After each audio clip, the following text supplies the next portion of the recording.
Croissant, a French delicacy, but served with delicious coffee, a well-known pastry in all of history. Today we're eating all of the best croissants in Yangon, rating them from flavor, texture, and overall best value. So let's start the show.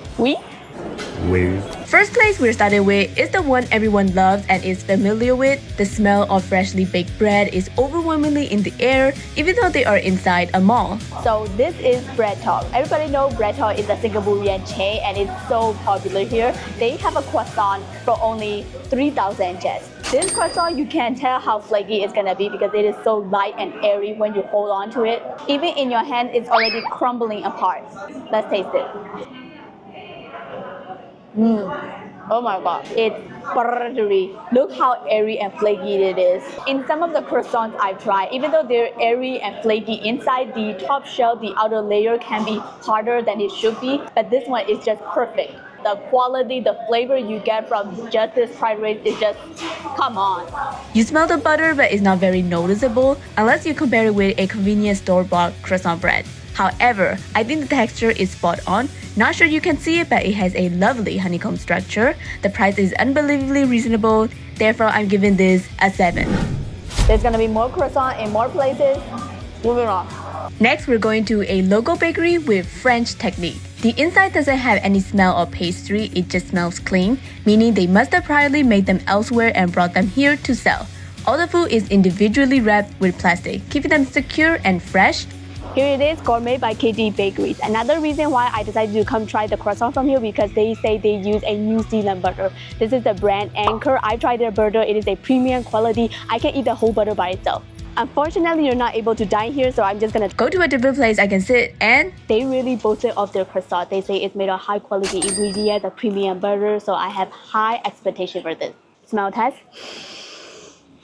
Oh, that is buttery. Cheers. It is rich with butter. You can instantly taste how much butter they used in this croissant. The inside is soft and luxurious. It's not the most flaky croissant, it's more of a little soft, breadier way. Since they have been sitting in airtight space for some time, releasing moisture, causing them to soften and become chewy, hence losing their flakiness, which you can get it back if you heat it up. Nice layers, but again, it's a little bit flat, so there aren't much airiness inside. So the texture might have lost a point, but in terms of flavor and price, it's great. Some people might find this to be too buttery, but I think that's what a croissant should be, a buttery goodness. Therefore, I'm giving this an 8.5. With this, let me go back to my memory lane. This croissant is gonna be the one that started my finding the best croissant journey. It's not even from a bakery, it was a coffee shop where I had my first expensive coffee. A little fun fact about me, Coffee Bean and Tea Leaf was the place where I had my first proper croissant, and it is this one right here. Smells buttery. It has a little bit of weight but also feels airy, and I want to talk about the bottom here. Look at this nice crisp here. Full test. Ooh, quite a bit of resistance. As good as I remember. This one is a little bit dense on the middle part here and also on the chewier side. And it smells buttery, but when you eat it, there isn't much buttery flavor in your mouth. Outer layer is crispy, but not the most flaky. It doesn't have much sweetness, but it has a good salt level. And these burntness, I mean, it's not burnt, but these little brown char flavor gives you a bit of smokiness, and I like that. This one's like very soft and a little flimsy. I got their latte, and it's big. Let's see with this. In my memory, I remembered it as the best croissant, but after trying out a few more good ones, this turned out to be average. Also, not as buttery as I remembered. The texture seemed to need some work done. Some part of these are a little light and airy, but some parts like these are dense and chewy. Considering that, I'm giving this a 6.5. Above average, not on the bad side.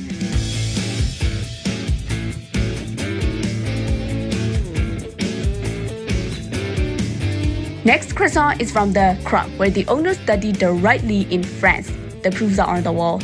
They seem to specialize in croissants too. There are many different versions of them, even the ones I've never seen before.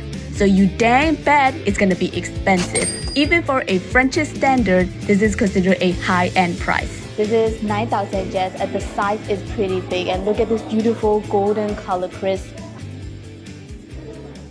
Ooh, beautiful, beautiful layers.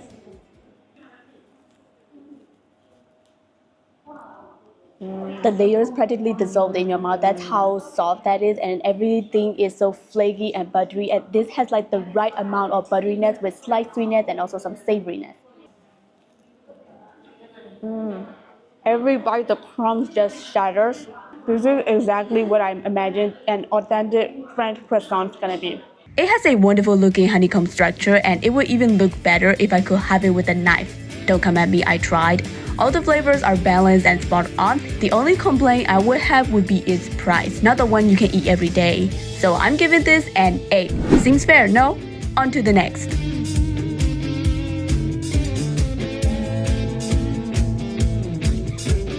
Here, the croissant is also one of the most popular items in the boulangerie. Nice, beautiful golden color, pretty shines, and buttery smell.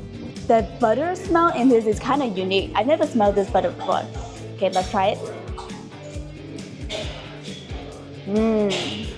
I feel like this croissant falls in between the Crumb and Gourmet by Katie. They have outer crisp layer like the Crumb, and the butteriness inside here is as close as how Gourmet by Katie has. This one goes a bit more on the chewy side. The outside is flaky and crispy, but not falling apart shatteringly, very flaky.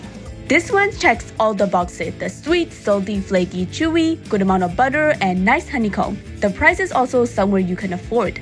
I think it deserves an 8.5, which means we have another tie.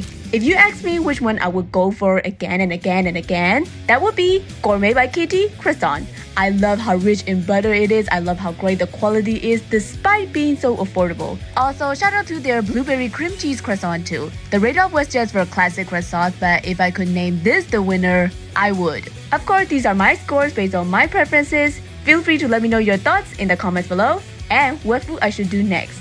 Like, subscribe, and Genovia logging out. Bye!